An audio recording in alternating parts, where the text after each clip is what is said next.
Was it really loud? How you doing? Large and in charge.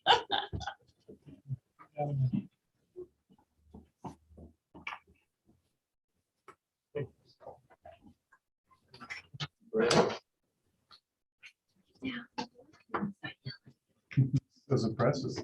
Yeah, it made you seem very powerful. Yeah.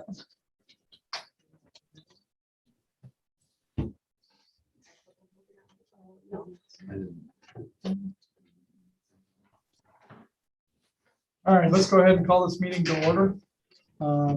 Normally, we don't do roll call, but Paula is on the other end of the line, so I'll do a quick roll call in case she can't see who's all here. So just respond. Mayor Culpepper? Here. Ridsdale? Here. Fulford? Here. Appicelli? Here. Judd? Here. Freidenberg? So he's sick and I am here, so. All right, let's open with a chance for public comment. Things that are not on the agenda.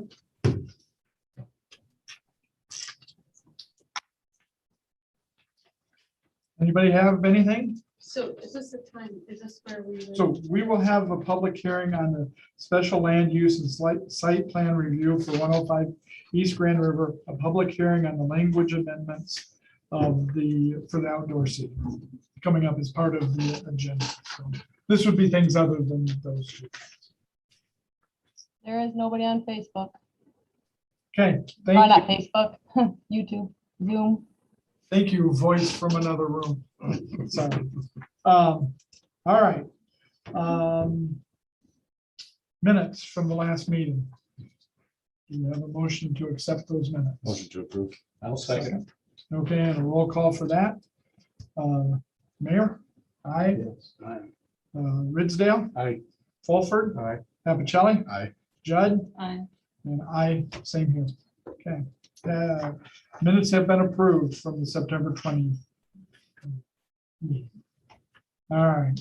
First item of business, public hearing for the special land use and site plan review for 105 East Grand River. Motion to open the public hearing for special land use review 105 East Grand River. A second. It's open. I'll start. Okay. I'm Rosemary Ridsdale, and I'm here because I own the building at 115 Grand River, which is right next door. And I wanted to address the committee about a few things. I own Roseville Retreat, as you know. I've owned that for 10 years there. And it's a thriving business.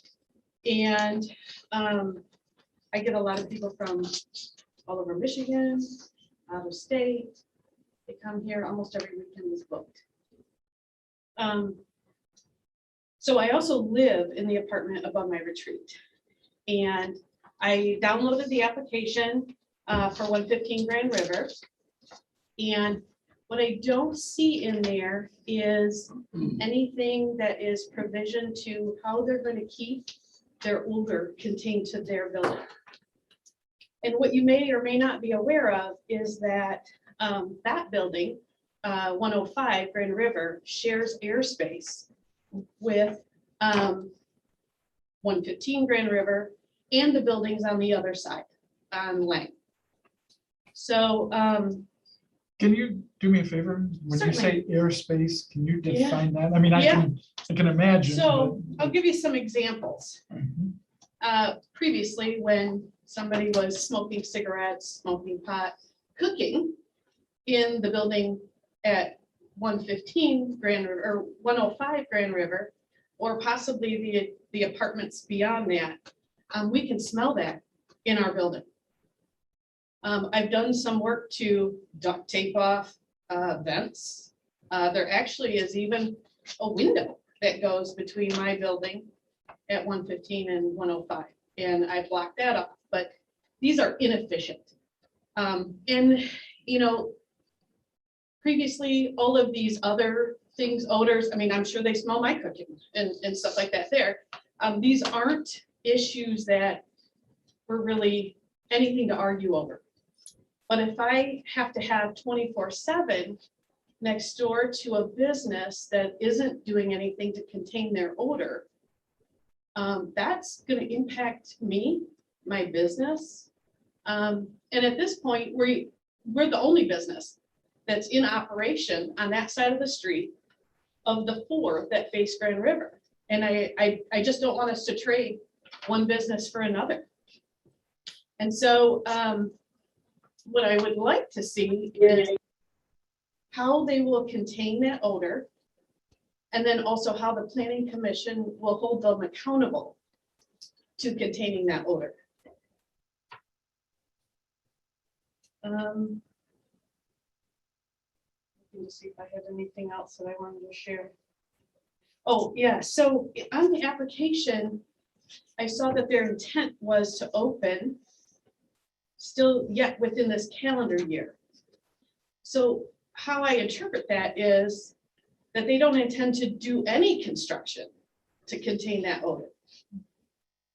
If they are gonna open within 2 months, there really is no intent to do anything about that. Unless they're, they address it differently.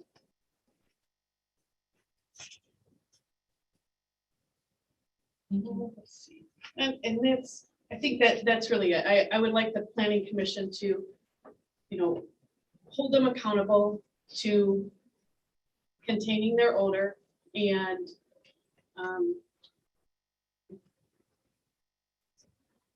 thank you. Anybody else? I just have a Margaret Platts, owner of 105. Rosemary, just had a question about your comments. Sure. We don't have any shared airspace at all with the building on the other side, and there's no shared window with your building. There is.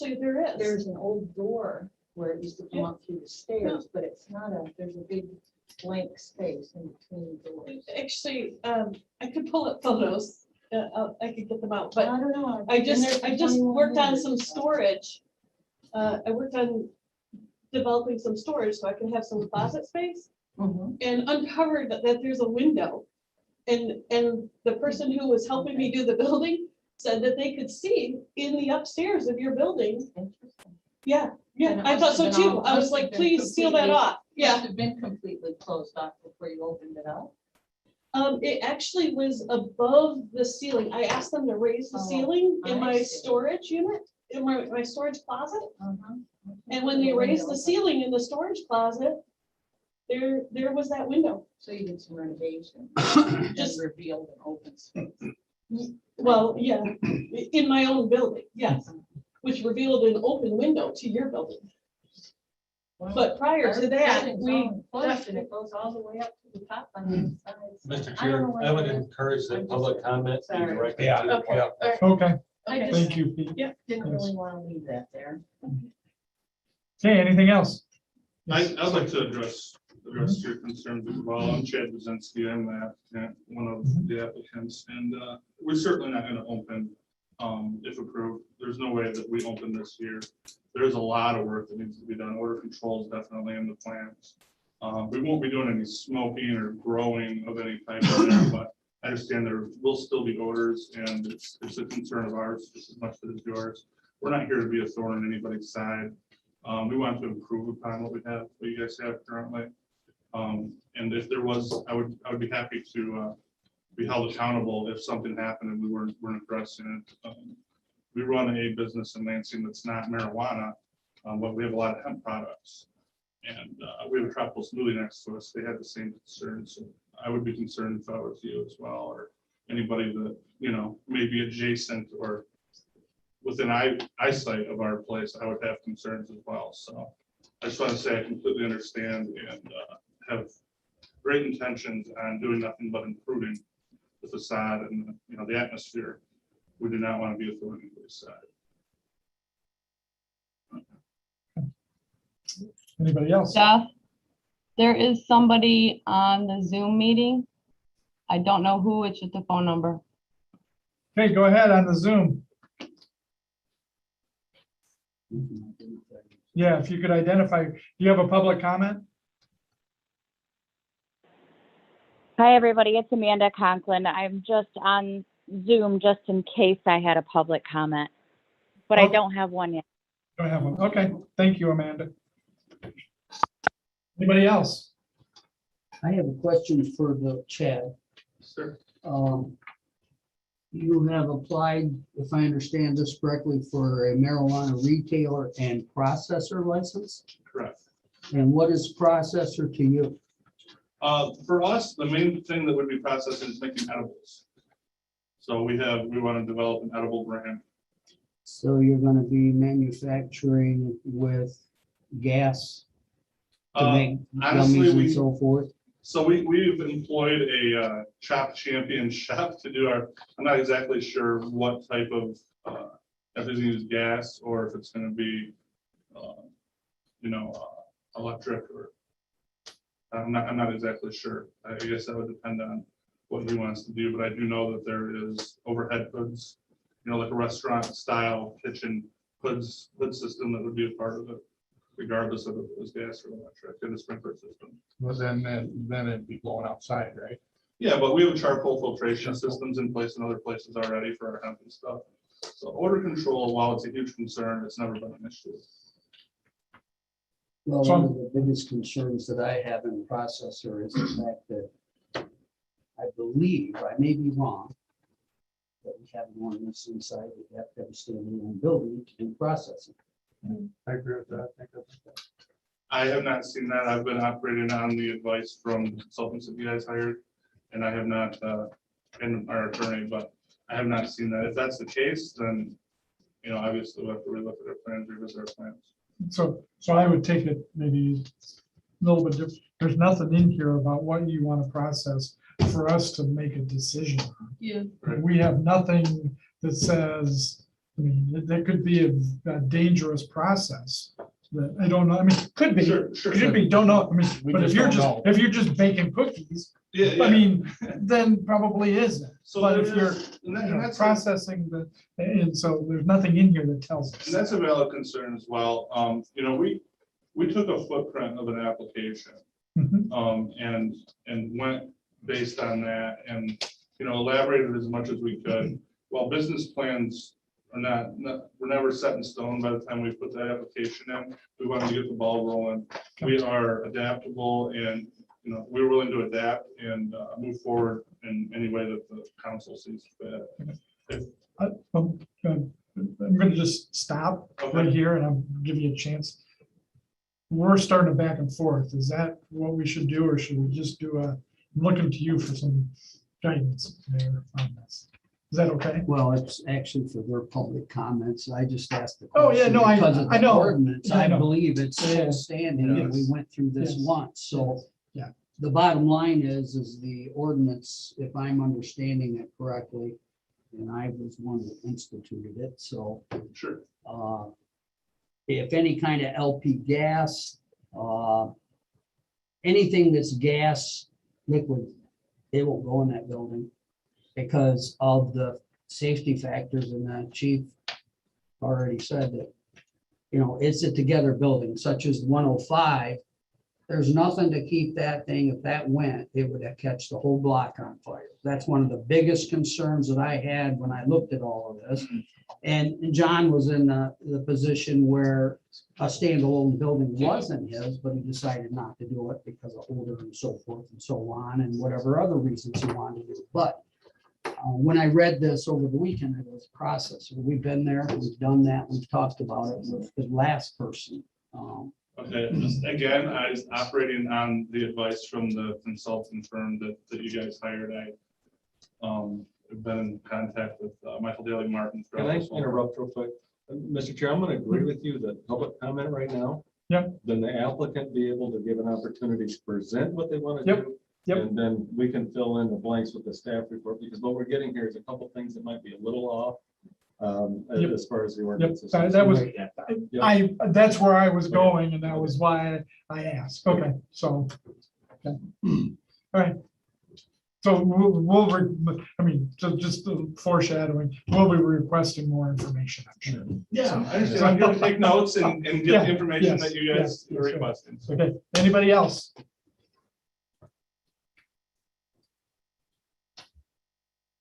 Okay, do we have a motion? Do we need a motion to close the? Motion to close the public hearing. Second. I'll second. All right, so that public hearing is closed. Next is public hearing on the language amendments. Do we have a motion to open that? I motion. Somebody needs a second to close the public hearing. And you have to- Dean did. Sorry. All right, so opening the floor to the public for the language amendments. So this has to do with being able to put tables and chairs out in front of businesses, the height of the buildings, fencing, what we're allowed for fencing. That's pretty much it, isn't it, Mike? Yes, and parking, Parking. in the C1 district, yeah. Yes, yeah, so. Anybody, public comment? All right, do we have a motion to close public comments? for that? Close. Second. Okay, public hearing on that is closed. Thank you. Pass you those, Dina and Tony. All right, so now the consideration of the special land use for us to discuss. Somebody want to go? I mean, I'll go. I have a number of things. Go for If you it. want me to. If I may, Okay. Mr. Chair, Yeah. I know the applicant spoke a little bit under public comment and stuff. Uh-huh. Mike has a staff report that you've all seen. We don't have to go through that. Yep. We did list a number of items as well. When you take public hearing, what you hear is more fine tuned from those that are nearby. Possibility that it's under, it's very close and such, or that it may be in the same airspace. I will note that was under micro business, for it to be in a self-contained business because of growing. That ordinance provision does not appear in the ordinance for processing. Okay, so the last time that we went through this with the previous applicant, a lot was asked of them to provide. What are you going to be doing? You're going to be doing extraction on site with gas and da. So your point is well taken, that we need additional information, but that's why we bring the public in. Yep. That's why they go. So if the planning commission, doesn't need Mike to go through the staff report, feels that you want to talk about the missing information, then you can go for it. And if you need us to fill anything in, then we're more than happy to. What do you guys think? Want to go through it? I mean, I've read it. I read it. You didn't get it? Mike, give us a high level. Sure. I mean, Sure. So we've got obviously it's located at 105 East Grand River. There is a roughly 4,300 square foot primary structure there. They're proposing to use 3,000 square feet for retail, which for processing and retail sales of cannabis. For the special land use, we've called out 7 items that we're asking for additional clarification on. One, additional detail on the actual building itself, so that we can have a good idea of what's going to be a usable floor space. That leads us into our parking calculation, that leads us into some other things. Additional clarification on parking, specifically, there were 2 spaces that were proposed for off-street parking there. We would always like to know, what's the composition of that parking lot? We can be looking at gravel, we can be looking at asphalt, the dimensions of those spaces, and then the width of the maneuvering lane for folks to be able to pull into those spaces. There are certain standards in the zoning ordinance you have to be able to meet for that. Is there going to be any lighting out there? Both existing and proposed, we would want to know. That's obviously going to impact adjacent property owners. Loading and unloading spaces, where would that be done? Obviously, there's going to be product that's going to be brought into the site and sold. Don't want that to disrupt normal business, other businesses in the area. Also barrier-free parking spaces. That's something that the building official will also look into on its own, but it's always something that we would like to know on an overall final site plan. Another thing is pedestrian circulation. How are folks going to actually get into this business? Is it going to be handicap accessible? those are things that should be spelled out on final site plan. Lighting, is there going to be any additional exterior lighting? Playing into the same thing for the parking lot, we would want to know if there was going to be new lights installed. Landscaping, there's no landscaping plan that was provided. That's something that's standard with any kind of final site plan. So even if there's nothing proposed, which, as we know, the folks that were here last year, the case was made that it's a developed site, we can't do any more landscaping. If that's the case, we want to hear that from the applicant, right? Trash too, are we going to be, how are things going to be disposed of there? Will there be a dumpster out back? If there is a dumpster, we need to be able to see that on the final site plan along the screen. Hazardous waste disposal, this is a requirement just overall for the specific use. So for a marijuana retailer and processor, you have to clarify whether there's going to be hazardous materials on site, kind of playing into your whole question about, is LP gas going to be there? Those are items that we're going to need to know before it's actually approved. And the last one, odors. How are they going to be controlled? I think that's always a question, especially when you have, shared common wall. The site is. So those are our big concerns with the actual special land use and final site plan. And yeah, if there's any questions from there, happy to take you up on it. And then yeah, just to reiterate what Pete was saying, processor and retailer do not require it to be a standalone building. That just was a requirement of the micro business, which was eliminated earlier this year. So it wasn't because it was a processor, it was because it was a grow. That's exactly right. So yeah, the micro business designation would allow flexibility. It would allow growing, it would allow processing. And I think the larger concern is the growing and what kind of odors would be produced from that. All right, so a question I have, and I don't know if this is, I think it's an important thing that's not in here. That maybe shouldn't be, does that make sense? So under land use pattern, it talks about the businesses immediately to the east, businesses to the west, the south, the north.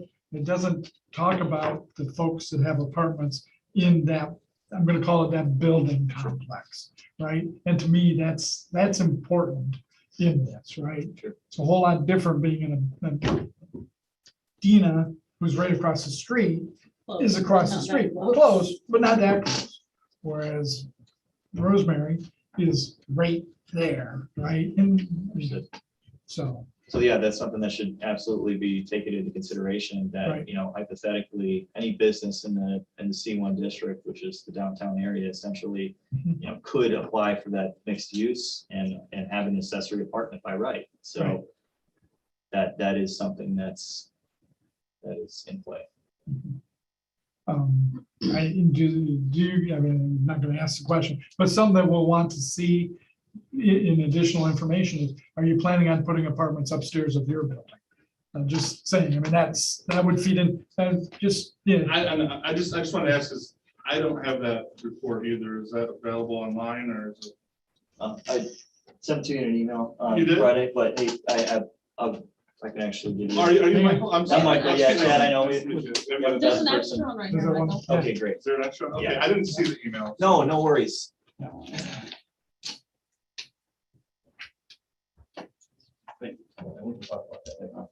Okay. So I'm sorry. I just want to say, I need to take this back and I really need to, obviously I have more work to do, so. Yeah, okay. At the close of this, when you guys get on to your other business, I'm just gonna, excuse myself so you guys can get to work. But Okay, and the other thing, when a couple other things I have is, I think Rosemary's right. It's very important that we figure out the air handling and make sure, I mean, y'all know where I live, right? And I have a renter downstairs who thought we were smoking marijuana, and it was the apartment on the other side of us where they smelled it from, okay? I'm sure our building isn't any different than that building or series of buildings. So it's, I mean, that whole air handling has to be, and we need a plan for that. We need to know how you're going to do that. My In concern, can I? Yep, right. One of my concerns is, obviously odor is a concern, absolutely. But number one concern on my part, I mean, you have people working in there and residents and, which is fine, I understand. But if there is the processing with the gas, it freaks me out. Like, I was reading, which I probably shouldn't have been, but I went down a rabbit hole of combustible processing facilities, and I'm just like, oh my God, what am I doing? So I didn't mean to go down that path, but it really opened my eyes, and it's not just like a stove fire. Like, it was shooting roofs off houses, and so that stuff freaks me out. So as a mom of a child less than 500 feet away, that bothers me. But then also at the same time, I don't know.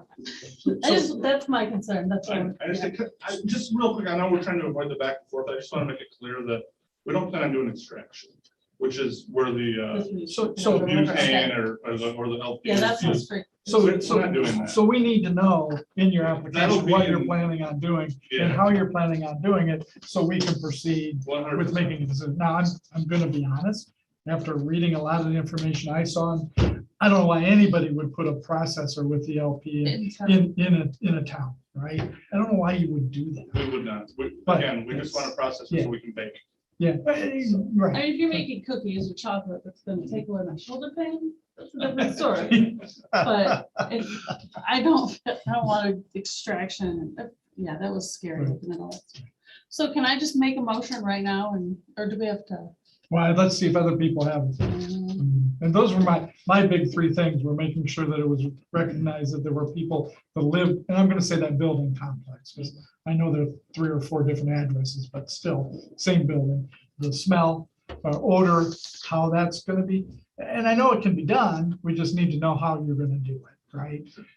And like somebody said, we need to come up with a plan for if it isn't adequate, how are we gonna know that? And what are we gonna do about it, right? 6 months, you're in there and the orders, how, so everybody knows ahead of time what we're gonna do, right? And then the processing and not knowing what you were planning, those are my 3 things. Pretty much covered everything I thought of. Yeah, biggest thing for me is odor. I'm a technician by trade, so I go in and out of a lot of businesses to do repair and service. And a good number of them are marijuana products. And if you're in there for more than 20, 30 minutes, you can definitely feel the effects of it. And when you're outside, even driving by some of the facilities that I go into service, it's a looming cloud smell. I don't know how much or how little filtration they use. I do know that some of them do use filtration, and their filter systems are constantly having to be cleaned because it's a lot of debris, it's a lot of particles. So it's something that would have to very regularly be changed over. And I've been there servicing equipment, they're pulling all these, filters and stuff out, it's just poof everywhere.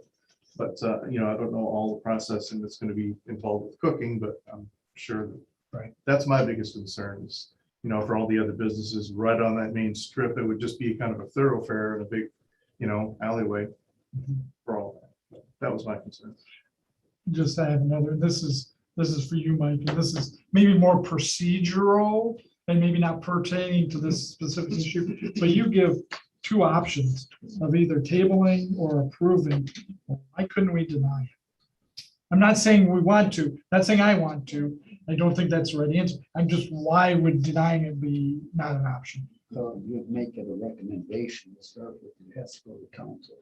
Okay, Unless there's, so when we present that as recommendations, is there enough there that you can approve it? right, okay. Is there enough there that, or is there not enough there that you should table it? Or is there a specific reason that you have that's in the zoning ordinance to deny it? You have to have an absolute reason. Okay. And so we didn't see anything in there, but I think we laid the staff report out heavy enough to know there's missing information, there's not enough there. And then you should most likely move through with the table. We hesitate sometimes to put that denial on there unless we can really put our thumb on something so that you don't run the jeopardy of running it up to city council and getting it back. Like I said, that was more procedure. That crossed my mind when I read it. And I think tabling is the right option, but I do have that question, so still learning. Anything else? We all. Yeah. Okay. Somebody have a motion? I'd like to make a motion to table until we have an adequate amount of information to really look at everything like that. I'll second that. Can I modify it just a little bit? I would like to table it until the application is fully baked. I don't mean a ton. I mean, until it's complete. I mean, Till we have all the information. till we have all the information. Like Mike said, there was a lot of information that isn't there, right? And there is how the order is going to be handled, how processing is going to be done, you know, what's going to be done for processing, how it's. And we can't make it. We can't. Until we have all the information. That's the main thing. So I don't know how to go about it. Do I need to make a different motion or do we? We go through my motion and then if there's discussion, then you can rescind it, No, right? once it's tabled, we can't do any more discussion. And technically under tabling, you're must have discussions on the motion, second, if you're on your way to it as far as, but I think staff hears that you want all the information that was discussed. Yeah. tonight, Yes. And in the staff Yes. report, timely enough so the planning commission has 2 to 3 weeks to chew on it before the next meeting. Yes. Okay. Do we need to vote on that? We have a motion. Okay. All right. Mayor. Yes. Ridsdale, Yes. Fulford, Yes. Epicelli, Yes. Judd, Yes. me, yes. Okay, that is, motion is passed to table that until proper information, full information is provided. And you can make a decision. All right. Thanks for your time. Thank you. Yeah. Outdoor accessories. Mike, you want to lead these? Sure. Thanks, Pete. I'll be back in a second. Okay, all right. So section 406, previously we had some baseline standards about using outdoor, about businesses within the downtown area being able to use some space outdoors. This was kind of pulled together pretty quickly so that, you know, we could, is this about language amendments or? What were we getting to? Sure. Sorry. Outdoor accessory language amendment. Okay, Yeah. okay, that's Where what I were- thought. where were you? Yeah, yeah. So I'm Make looking sure. I'm looking for, what did you say, section 40? 406, so I'm starting with the lowest number and then just working my way up, which is kind of how the public hearing notice was written. Okay, But originally, this was looped under zoning. Probably should have been an actual police power, a code ordinance, because really what it does is it allows folks to use the public right of way for outdoor seating and other things. That's why we were talking about it originally, was just, hey, we want to open this up to allow for other people to, you know, maybe have some sales display area out there. Let's have some more flexibility. So what we did was elimination of the zoning language, because really that should just regulate private property and not actual public right of way, which is why we kicked it to a code ordinance. So what you've seen today and on Friday was essentially we took the zoning language and transposed it for an actual code ordinance. This would fall right after the marijuana licensing language in the city's code. So Article 8. And then really what we did and outlined a purpose, you know, why are we doing this? You know, and it's to, you know, promote businesses within the downtown, allow some flexibility for uses there. Section 502, the next section, this just describes your licensing, or I apologize, your application. There would have to be an application, and because everything previously has come through the planning commission and through the zoning administrator, that's how we phrase this language to work. It'd be the same effective process. So someone who wanted to be able to use the public right of way for outdoor seating or retail sales display would submit an application to the zoning administrator. And they would describe what they were trying to do out there. They provide a site plan showing, you know, how they're going to situate their outdoor seating or the retail display. and essentially just making sure that there's still space for people to continue to use the sidewalks as they're meant, as they're traditionally used. And there are some specifics about, what we want to see on that site plan. So where we were previously able to just point back and say, hey, go look at final site plan review requirements. You need to make sure you meet all that. Well, we actually need to spell that out in this code ordinance, because we can't just point to the zoning ordinance anymore. So that's why it gets into a little bit more detail about that. Fees, we have not outlined an actual specific fee in here. I'm pretty sure the discussion was always, we're not out to do this for money. This is just to be able to allow folks to, use that space. So the way we've written it is that council can adopt the fee resolution to, establish that if they want to, but in the absence of that, there will be no fee. 504 is operating requirements. This is where we get into the information that these are the zoning ordinance requirements that were previously there. So things like businesses have to clean up their own trash. You have to put your stuff away. Yes, that's, putting your stuff away at night. Being able to tell businesses, hey, you can't actually operate on this day because we have a festival, or, things. Yeah, not that that's been an issue in the past, but, if it were to be, the city has the right to revoke that temporarily. A time limit is established here. And then also too, we do get into the specifics about if folks are providing their own type of table and chairs, what those look like. Metal, composite, or wood. Pretty sure was the feedback that we got from the last meeting. That it be in solid color and free of advertisements.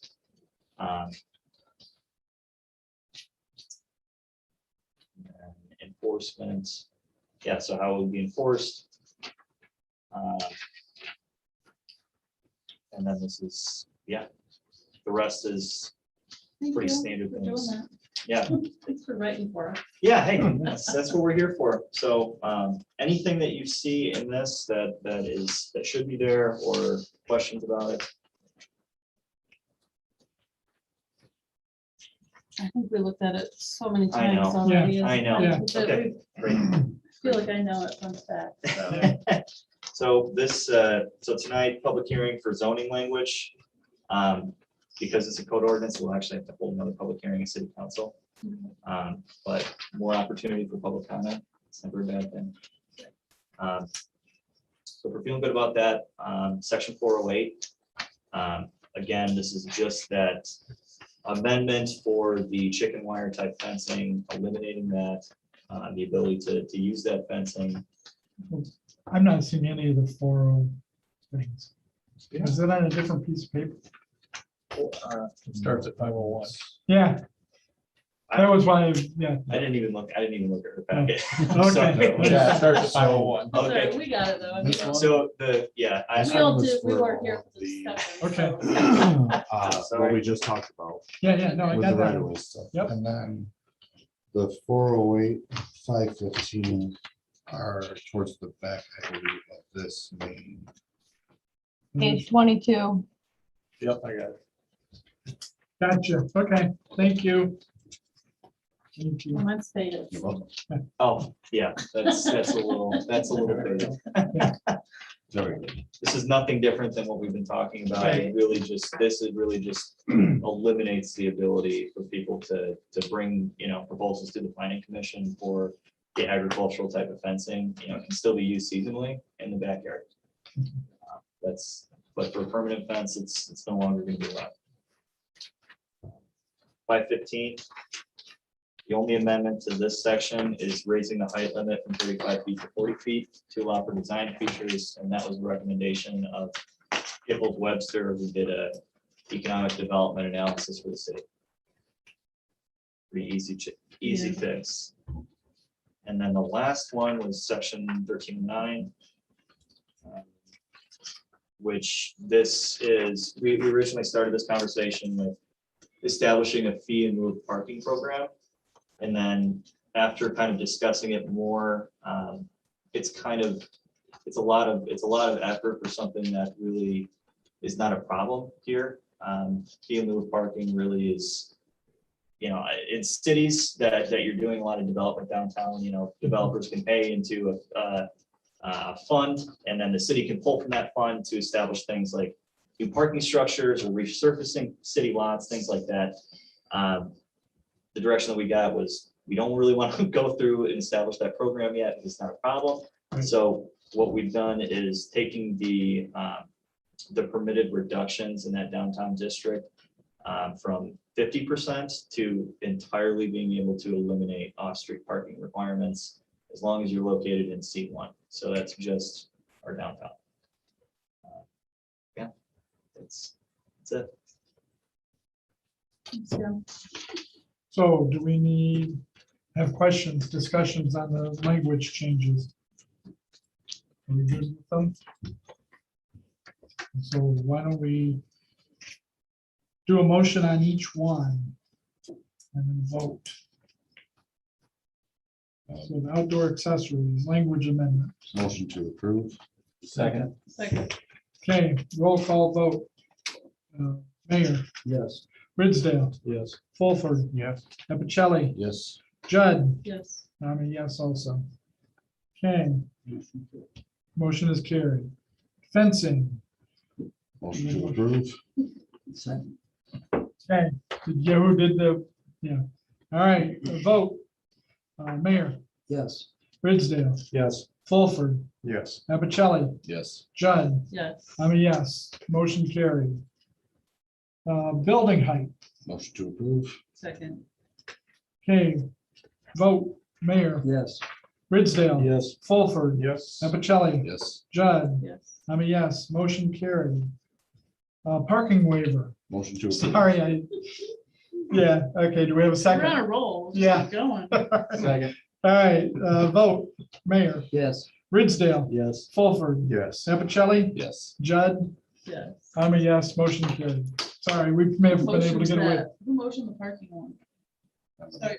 You Okay, I was motioned. gonna say, I'm writing down who motioned just in case, but We may have been able to get away with one motion and one vote, but this way we're safe, so. I missed the second on the parking. Dean, wait, was it Dean? Sorry.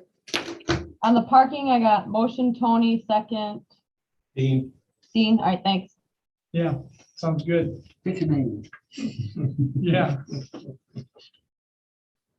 All right, last item on the agenda, Dollar General Landscaping Plan. And I will be very honest, I have not seen anything. There was on this. nothing. There was nothing on that. Yeah. Okay.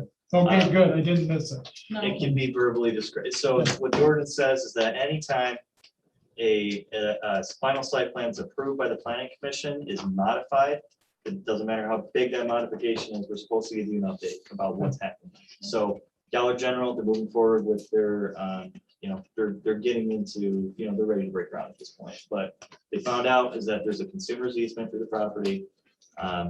They didn't know essentially the specific verbiage for that easement, but what they found out is that they were not allowed to put any type of plantings in the actual easement area. So what they've done is that it's not a loss of landscaping, but some of the landscaping that they showed to you has been moved. And essentially what it's gone from being along property lines to essentially being really focused around the actual parking lot. So yeah, it's net the same, but it is moved. So I had to give you an update. Do we need to approve the update or we just need to know about it? Yeah, it was approved administratively Right, already. yeah. We just, we had to inform you about it. But that's something, the zoning administrator has the option to bring it back to planning commission if you guys would rather see that. So if those are changes that you guys would want to see before we approve them, tell us. We can bring it back here first. I'm good with the way it is. I think their site plan is very nice and I'm sure the zoning has it covered. Okay, any other business anybody wants to bring up? Do we have a motion to adjourn? Motion. Second. All right, meeting's adjourned. Thank you all.